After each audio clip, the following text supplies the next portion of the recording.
Hello, everyone. Welcome back to the Healing Words podcast. Our guest today is Lynn Lewis. She's an author and speaker, survivor of suicide loss, and grief coach. She supports adults age 50 and older who've experienced the suicide loss of a loved one. It has been her passion and mission since the August 2019 death of her son. Lynn believes that regardless of the type of loss, grief is the normal, natural, and necessary response, and she helps others move from pain to peace, from heartbreak to happiness, and from grief to gratitude. Welcome, Lynn. Thank you for joining me. Thank you for having me, Pam. I appreciate it. Okay, so grief and gratitude, those are two words you don't normally see in the same sentence. Is that really possible? It is possible. I'm a living witness that it is possible. Possible if you make the choice to make it so. Easy? No, it's not easy, but it is possible when you are navigating your grief journey and you begin to reflect. And I'm speaking from my personal experience.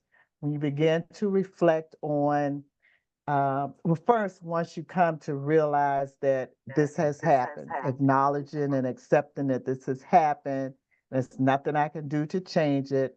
And then I start to look at what can I change? What can I control?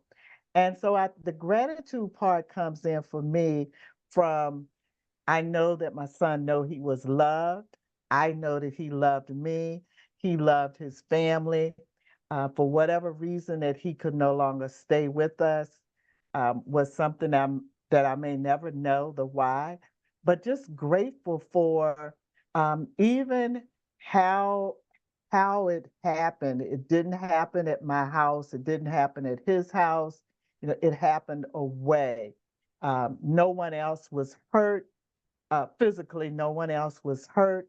So all of those types of things, that's where I get the gratitude from, and that's what I help my clients to move to see things like that.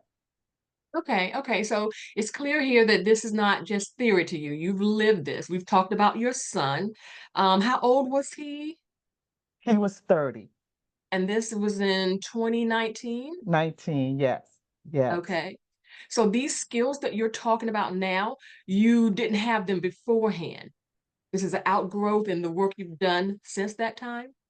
It is an outgrowth of the work I've done. Now, I've always, for years, been an empathetic person, had sympathy, but the skills that I have now, and even this conversation before his death, I probably would not have thought about grief and gratitude being married or being spoken about in the same sentence.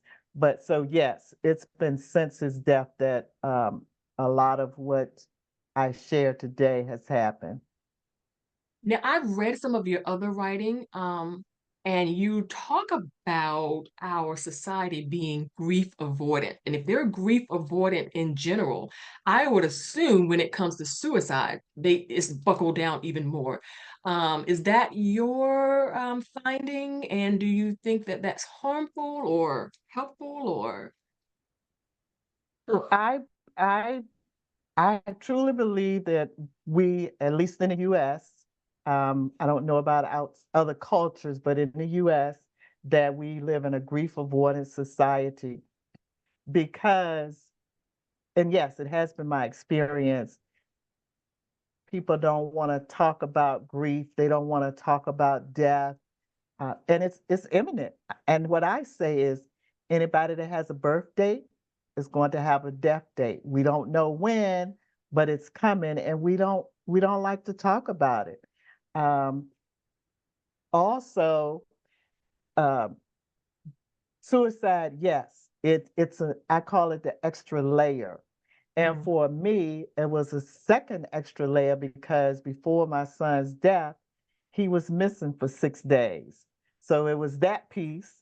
And then we didn't know where he was, but we did not think that it would end like it did. So, that was the missing piece. And then now the suicide piece. And so yes, suicide brings with it stigmas, a lot of stigma, um, in secular wise and in the for those who are in the Christian arena. Suicide just brings a whole nother layer onto the already grief. I wanted to move into that because I believe, I'm hoping that in their well-meaning, some of our Christian communities give out just a horrible message, where suicide is concerned. Um, have you seen that? Did you experience that?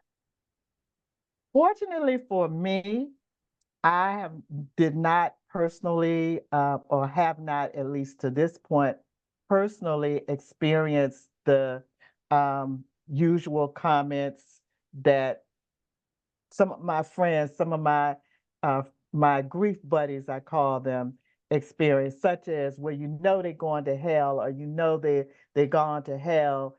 That's the biggie. I personally have not experienced that, and my church family is very uh, has been very supportive of us. But yes, that has been said to some of my grief colleagues, Mhm. and it's just so unfortunate. So what I say in my sharing, and if it's whether it's a conversation or whether it's a client, I say, ask them how do they know? They weren't there. They don't know before that last breath was taken. They don't know what happened between that person and God. Right. And secondly, I say, even if they do or did, you saying that to me, you saying that to the loved one is not helping. That's not a very Christian thing to Thank say you. to someone who is in the throes of grief. Mhm. I really strongly believe that when you say that that is the final resting place of someone who has completed suicide, what you're basically saying is suicide supersedes uh, Christ's atonement, and I don't believe Mhm. that. I don't believe that. Yeah.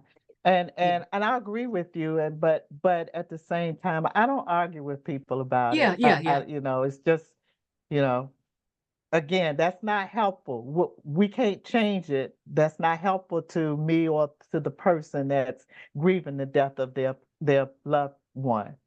Okay. Now, did you have grief coaching through your situation? I did not. I did not.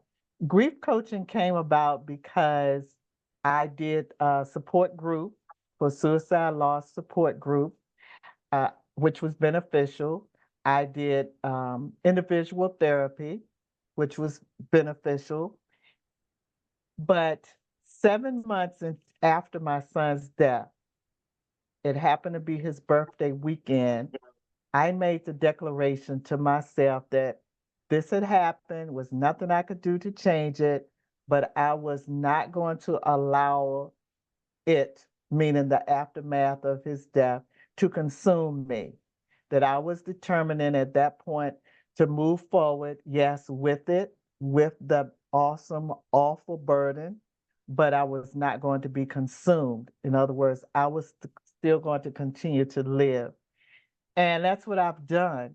So that's how grief coaching um, came up to be, because I thought, well, first of all, I decided to do some research and find what else is there. There's got to be somebody else that feels the same way that I do. And just in doing some research, I came upon grief coaching. And as I continued to do some searching, I came upon a program called From Grief to Gratitude Grief Coaching. And I thought about it, prayed about it, talked to my husband about it, said, this is my answer. This is the answer to what I'm looking for myself. And this is a way that I can help myself, help others, and also a way that I can honor my son's memory. And so Now, that's how grief coaching came to be. okay. Now, give us a few ideas of what grief coaching is and what it is not. Okay. Grief coaching is for the person who, like myself, has accepted that this is something that they can't change, but they want to move forward with life. Not trying to forget about their person, but they still want to live a fulfilling, meaningful, impactful life. So it's a lot of people are familiar with life coaching. So it's similar to life coaching. Um, so but it's mainly focused on grief, how to grieve, how to honor the memory of your person, um, and how to take care of yourself while you're going through your process. It is also not the coach telling you what to do, but helping you move forward, at your own pace, um, because every single person's grief journey is different. Even if it's for the same person, it's different. So grief coaching is tailored to what their needs are, what their wants are. Some cultures are different. Some religions are different. So that's what grief coaching does. Um, Grief coaches does not have to have a license to practice, so to speak. Mhm. Um, and that's one difference from being a grief therapist or a therapist. Therapists have to be educated and licensed, usually by their state. Um, Therapists can give diagnosis as well as sometimes prescribe medications. We do not. That is absolutely not something that we do. So we're more of a come on, let's work through this together type of thing. Okay. All right. Um, if I'm hearing you correctly, before someone works with you as a grief coach, a little bit of work has already had they can't be in the disbelief stage, correct? Am I hearing that correctly? Once they have acknowledged certain things, then they're ready for a life coach. That's what it Right. sounds like you're saying. Right. So when I meet someone or they think they were ready to work with me, then in our initial conversation is okay, have you acknowledged that this really happened? And if you've acknowledged it, have you accepted it? Because we can acknowledge something, but don't have to accept it. And I've had a potential client say, yeah, I acknowledge that my person died, but I'm not accepting that. And so I know that they are not ready to move forward yet. And then even if they have acknowledged it and accepted, then they have to be ready to act. Okay, so what are we going to do from this point forward? And that's when I come into play is to help them figure out what they want to do and how they want to do to move forward. Um, and yes, usually they have done some work and maybe in a stuck place. Like I was really, that 7 months later, it's like, okay, all right, I'm here, but what can I do to continue to live? What can I do Mhm. to not, and this sounds kind of maybe harsh, but I say, I'm not going to die with him. I'm not going to die with him, and I'll tell you, Pam, it's not easy. I've had my years, my months, my days that I can't do this. I'm not ready to do this. I don't want to do this. And so I take my time. I pull back, take that time. And for me, year three was the year. Year three was awful. It was awful. Really? Um, yeah, yes. And I've heard some other people say that some people that are further ahead on their journey than me say year three was bad. And we think it's because it's really real by that time. It's like we know it is real, but then things, start happening, time is moving and they're forever whatever age they were. For me, my son is forever 30. And so I try to get a visual of what does he look like at 35, And so or at 33 at that point. And it's like, yeah, that was a rough year for me. And it Mhm. has been for others as well. I've heard that the second year is hard because you come through all the first year, all the first birthday, first this, Hmm. first that. And then when it comes around again for the second time, yeah, that was hard. Yeah. I get that, but 3 was harder for me than 2. 3 was harder. None of it is easy, but it was just Yeah, yeah. You yeah. do you still have, I don't know if triggers are the right word, is the right word. Does that still Triggers happen are for it's you? Oh yeah, triggers is the right word. Triggers happen because triggers are those things that happen. It could be a smell, it could be a sight, it could be sometimes a thought. Um, and this is kind of a funny trigger. At my church, the minister of music, sometimes the way he turns his head and I see the shape of his head, it just makes me think of my son. Now I'm there all the time. I mean, I'm regular. This is my church that I attend all the time. But just some particular days, it's like that head looked like my son's head. Or communion. My son had this way of taking that little cracker and dipping it into the juice, and it was just gross. So, sometimes communion triggers, but the thing with triggers is sometimes the thing that triggers is the same thing that you laugh about. Yes. On another day, it may be something that you laugh about. So triggers are a real thing. Yes. Now, you work primarily with people 50 and above. Is there a reason for that? For me, though I'm beyond 50 and I was beyond 50 when he passed away, I just remember when I did turn 50, it was a pivotal point in my life. And at 50, most of us have lived at least half, if not more, of our earthly lives. And lots of people at that point began to kind of think about the second phase of life, even maybe preparing for early retirement, maybe either children graduating from college or high school, maybe grandchildren are on the scene. So it's kind of preparing for that second phase of life, and then boom, something devastating and just gut-wrenching as a suicide. And it's just a whole it's just a mess. And Right, so I just see them as my I'm my avatar, and that's the people that's my people. right, That's right, my people that I can better relate to. right. And about that age, you're starting to think about mortality anyway, and then you have this that happens.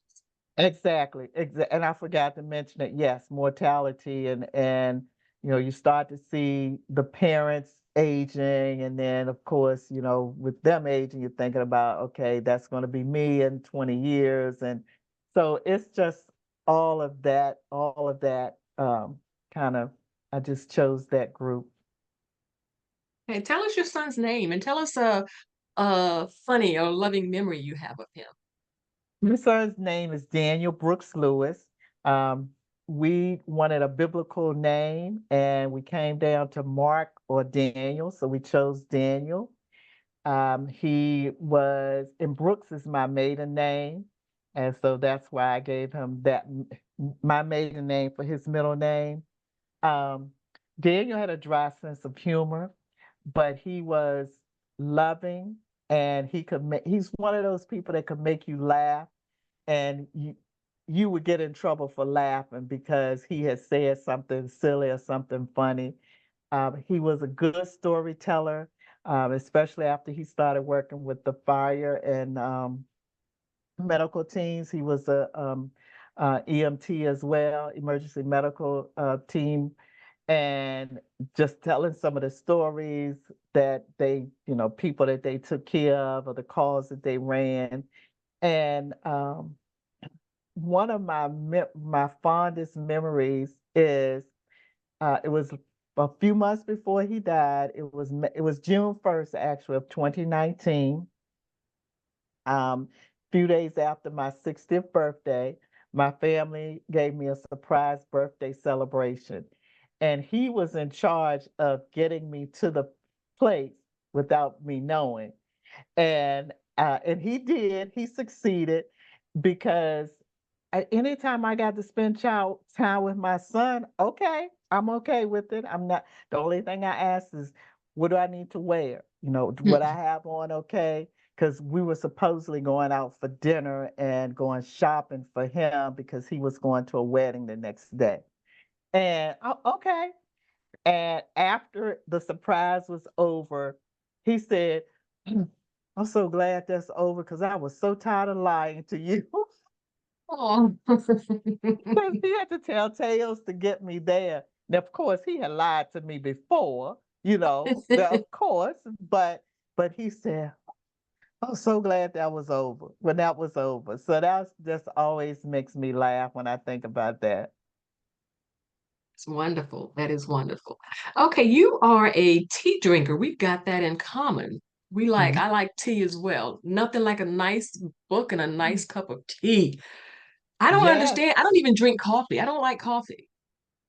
you speaking my language. Tea and books? Oh, yes. Tea or hot cocoa and books. Yes, yes, yes, yes. I am wondering, does it seem to you that suicide rates are climbing?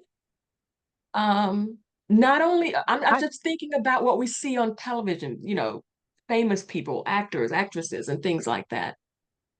Well, two thoughts behind that. One is anytime a celebrity type person, whatever they do, it kind of seems like it's elevated. So you hear more of it. Now I do know I did a little updated research recently, checking statistics, and it actually so in 2019, from 2019 to 2021, I guess it kind of went down some.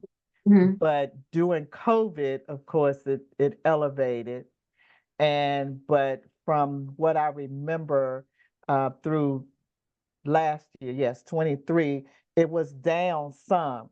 And I don't remember the specific numbers, but I do know in 2019, this my son's year, there were approximately 130 suicides every single day in the US. Um, that didn't include the attempts, that didn't include the ones that may not have gotten reported as such, or may have been undetermined. But yes, approximately 130 every day. Now, yes, we have millions of people in the U.S., but what I said, I actually wrote a speech about it. But when your person is one of that 130, it Yeah. doesn't matter how many millions of people we have in the world. I mean, in the country, when it hits your family or somehow affects you. So, yeah. So I can't say whether it's drastically. It vacillates. Mhm. Unfortunately, it vacillates. Um, as we're recording this, I'm thinking about Regina King because I watched Mhm. her wonderful, amazing biopic of Shirley Chisholm over the weekend. This is a Tuesday, we're doing this, and I watched it on Saturday. It was marvelous. And the whole time I'm looking, not only I'm thinking how, because I'm a fan of hers to begin with, and her body of work is great, and she has she doesn't have that bad girl image behind her. But anyway, she did it well. But the thing I was thinking of is she was filming that during parts of her recovery because her son Ian committed suicide. Yeah. Yes, and I, like you, I watched that show on Saturday as well. And the whole time that I was watching it, I was just thinking about really what you just said, because she and her sister have been working on this project for a decade. So you think about, he was a child, Good I mean, job. a young child during that time. And I feel certain that he knew about it because they were so close. And so just thinking about her filming during the time early on after his death, and just seeing it all come to fruition. And yeah, so all of those things were going through my mind and my heart as well for her. And just saying, yes, you can do this. You did this. So And did it well.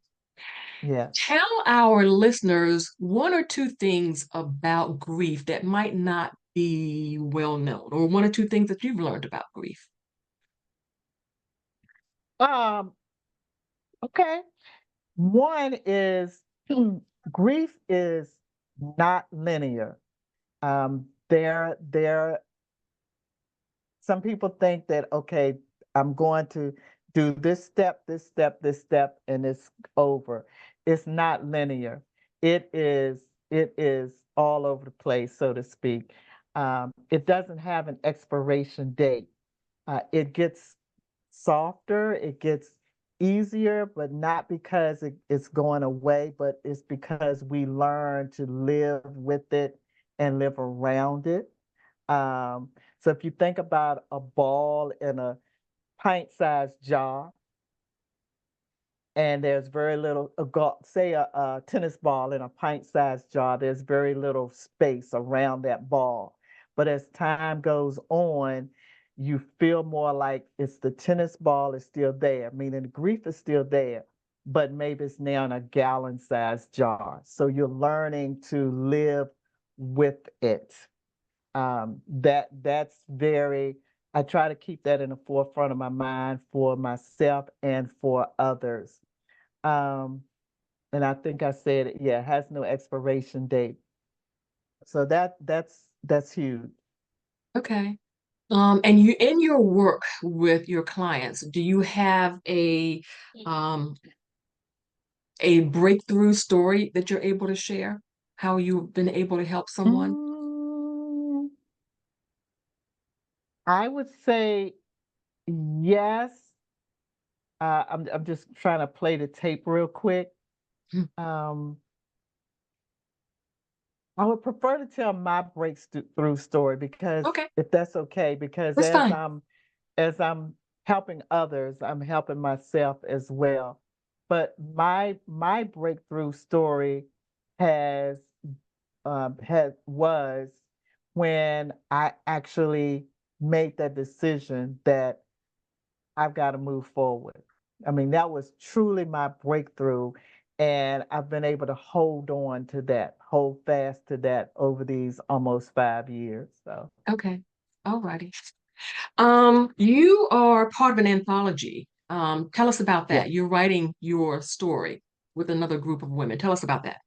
Yes. So in April of 2023, um, I published, along with 9 other women, an anthology, and the title of it is Prepare for Purpose, Your Invitation to the Next Level. And I'm the only author that wrote about grief, but all of us wrote something about a time or period in our lives um, there was adversity. So we wrote about that and how we were able to move to our next level. And so the writing is to encourage anyone. Not all women wrote the book, but it's for anyone who is choosing to move forward with their purpose. So that's the anthology that I participated with, collaborated with. And so yeah, that's the book. Okay. Where can our listeners find you online if they wanted to work with you, to look for the book, or let's learn more about you? Okay. The best place to find me and the book is on my website, which is Destined to Thrive Grief Coaching. .com. And then, of course, you can always email me at destined2thrive@outlook.com. And I'm also on Instagram as Grief Coach Lynn. Okay. So And I'll make those sure I are put the, all of that, right. I'll put all of that in our liner notes. okay. Okay.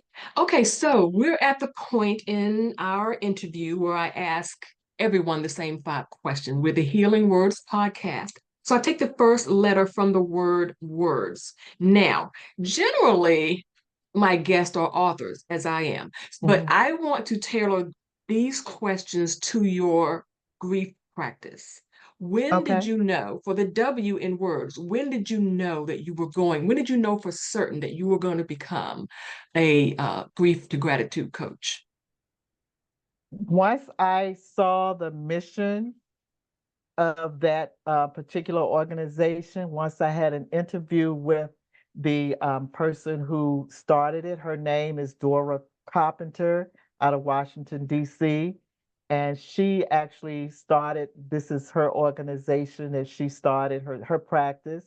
And I had my interview with her. I was like, this is me. This is where I belong. This is where I belong. And it was no doubt about it at that point. Now, when you interviewed with her to become a, because you went through the program too, didn't you?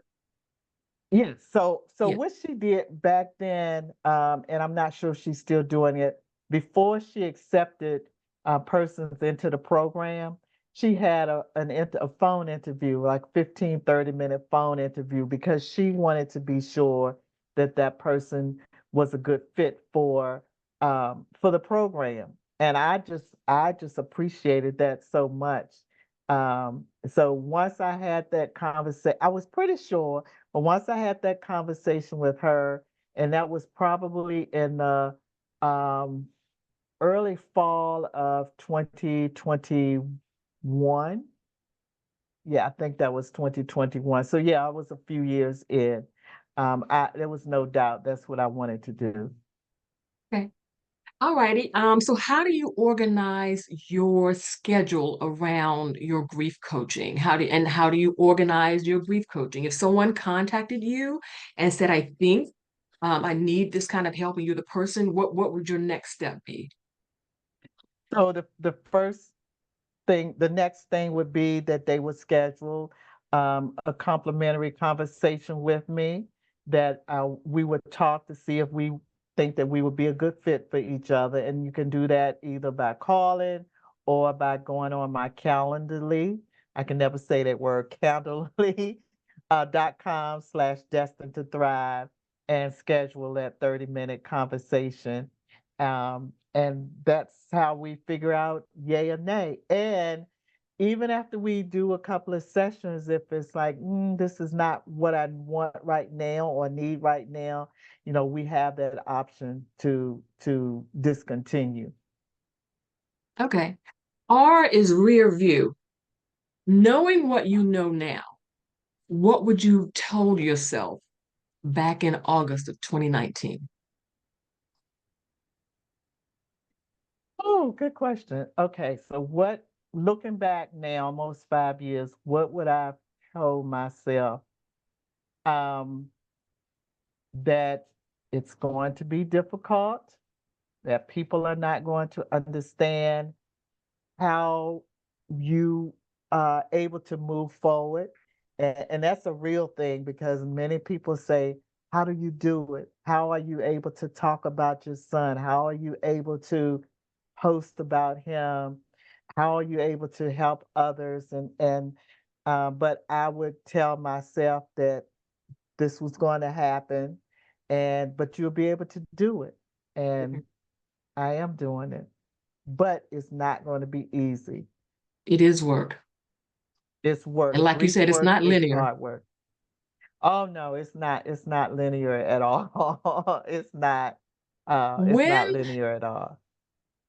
I just had a thought, when the question comes, how are you able to do that? Is it, are they, what am I trying to say? Are they genuine questions or do you hear some judgment there? Uh, so far I've only excuse me, I've only discerned that it being genuine questions. Okay. Um, one day last week, I stopped in to see a friend at her office, and she said, "Lynn, how do you do it?" She said, "I saw the pictures and the post that you had done about Daniel's birthday. How do you do it?" And my answer is always the same: by the grace of God, Hmm. because um, for example, last year I don't, it was either his death date or his birthday. I didn't say anything. I was quiet. But this year I felt that's what I wanted to do. And it really was helpful. It really was helpful for me to just put it out there. So, but truly, truly by the grace of God.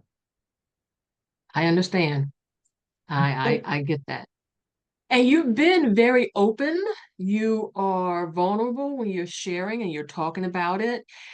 Has there ever been a time where you felt like maybe I should delete that? Maybe this part I shouldn't say. Maybe I should leave out this, or maybe I should not say anything at all. There have been those times. One of the things that I've done, Pam, is I've created what I call the ABCs of self-love, because on this grief journey, self-love is very, very important. Um, and one of the V in those ABCs is vulnerability. Mm, And so what I talk about is that being vulnerable is risky. You don't know what response, how people are going to respond to it, but you got to come to a point to be okay with it and know that it may not be a positive response.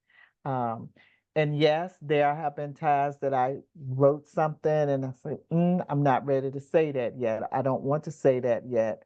Or, for instance, someone who's in the work with the same organization, the same grief group that I had my therapy with. She saw me on Facebook probably, and this has been a couple of years ago, and I noticed she worked with a group there, not for suicide, and she was like, "Oh, which group are you a part of?" And I just couldn't say it.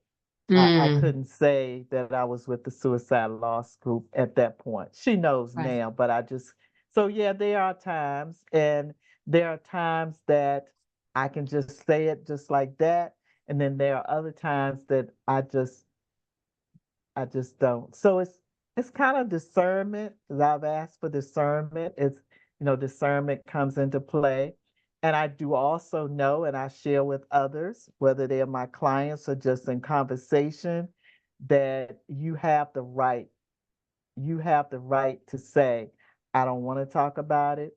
You have the right to say no. You have the Mm, right to move on. So you have rights.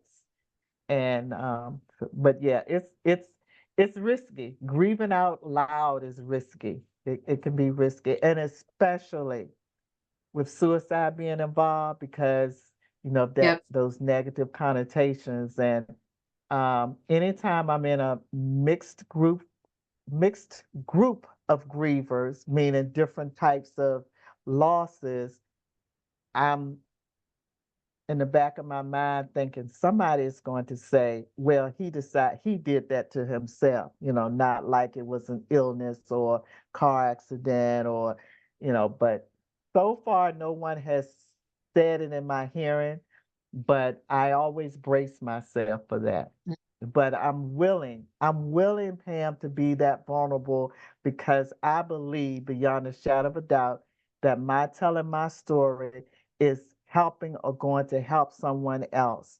And if I could do anything to help someone to navigate their grief, if I could do anything that no one else had to know what it's like, then I'm willing to be vulnerable. I'm willing to take that risk that someone will, say something negative. I'm willing to take that risk. okay. Okay, for the S, strengthen. How have you been strengthened by your work as a grief counselor? Coach. coach. Grief Grief coach. I'm coach. sorry, grief Yeah, coach. yeah. Um, I have been strengthened by the persons that maybe several months after we've completed our work together, and I get a call or a text to say that what we did was helpful, or I get a call, and this it was a young lady said, I was able to use some of the tools from my toolbox. So I didn't, slide into that rabbit hole. I was able to use some of the tools. That strengthens me because again, remember, I'm on this journey along with my clients. Hmm. And there are times when I don't I don't want to do it. I don't think I can do it. But when I know that I've helped somebody else, that's like, okay, okay, we're doing this. Excellent. Thank you so much for dropping by and talking to us about this needed subject. I am going to put your social media contacts in the liner notes so people can reach you on Facebook and wherever you are and on your website. I want to thank you again for joining us. Everyone, thank Lynn for being here with us tonight, and we will see you next time on Healing Words. Good night.